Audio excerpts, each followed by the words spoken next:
When Laura invited me to her company's annual gala, I didn't think twice.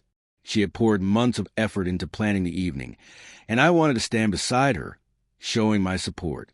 I pressed my suit, surprised her with a new necklace, and walked through those doors proudly at her side, honored to call her my wife.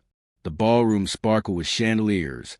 Music floated softly through the air, and yet she seemed to shine brighter than anyone else in the room.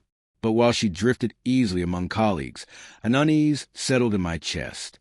For weeks, she had grown more withdrawn, guarding her phone, staying late at the office.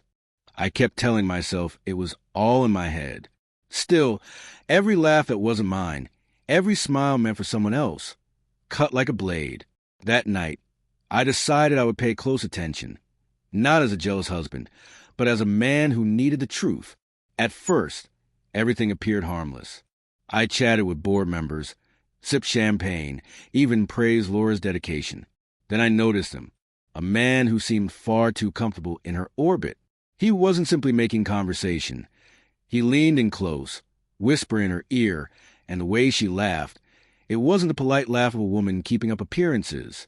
It was the laugh of someone captivated. My jaw tightened, though outwardly I stayed composed, drink in hand.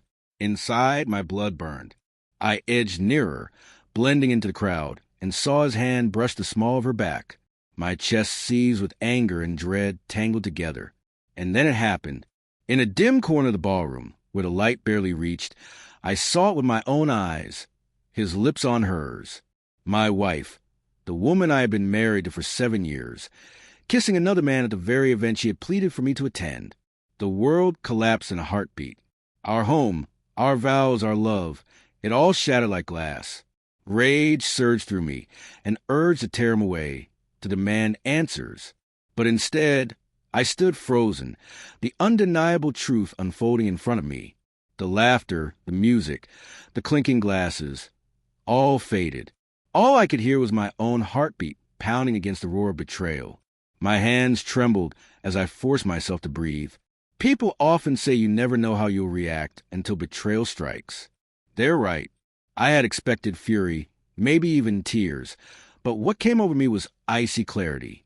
I moved forward, each step deliberate, echoing in my ears like thunder. Laura's eyes widened the moment she saw me. She shoved them away, her face pale, her lips still swollen. "It's not what it looks like," she stuttered. But her excuse was weak. Already too late. I stopped just short of her. The man smirked, backing off, clearly amused at the chaos he had stirred. But my gaze never left hers. My voice stayed even, calm, sharp as steel. "Our marriage ends here." The words cut through the air harder than any scream could. She froze, her whole body collapsing under the weight of them. Gasps spread to the crowd. Some whispered. Some pretended not to see. But none of it mattered. For the first time in months, I felt in control. She clutched at my arm, desperation spilling out of her. "Please, don't do this. It was a mistake. I swear it meant nothing. I don't care about him." Her pleas tumbled out in a frantic rush. But all I could think was, if it truly meant nothing, why had she let it happen? Betrayal doesn't need meaning. It only requires choice. And she had made hers. The more she begged, the calmer I became. I didn't raise my voice, didn't hurl insults. I simply turned away, letting my silence speak louder than anything I could say. As I walked out, I felt dozens of eyes follow me.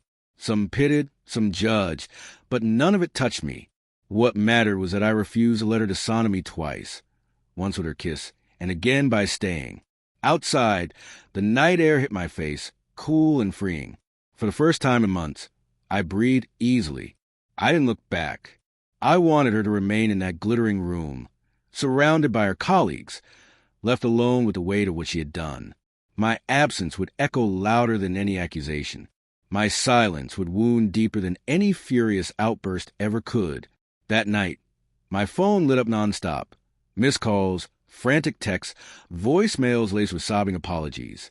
It was the alcohol, she insisted in one. "You're the only one I love." In another, "Please, don't throw us away over this." But it wasn't me who destroyed us. It was her. Marriage is built on trust, and with one kiss, she reduced it to rubble. I ignored every message. Knowing any reply would only give her hope I no longer had. In the days that followed, her desperation only grew. She showed up at my office with flowers, slipped letters onto my car, begged our friends to intervene. Please talk to him, she pleaded with them. Tell him to forgive me. But forgiveness was impossible. Not when that image replayed every time I closed my eyes. The divorce papers came, and I signed them without hesitation. My signature was a final nail in the coffin she had built herself. Looking back, I know my calm destroyed her more than any explosion of anger ever could. She had expected rage, maybe a fight, eventually forgiveness. Instead, I left her with silence, with certainty. At the very event meant to be her triumph, her secret was laid bare, and I walked away carrying the life we had shared. That night, she broke. Not because of the kiss itself, but because she finally understood the truth. She hadn't just kissed another man. She had kissed away her marriage.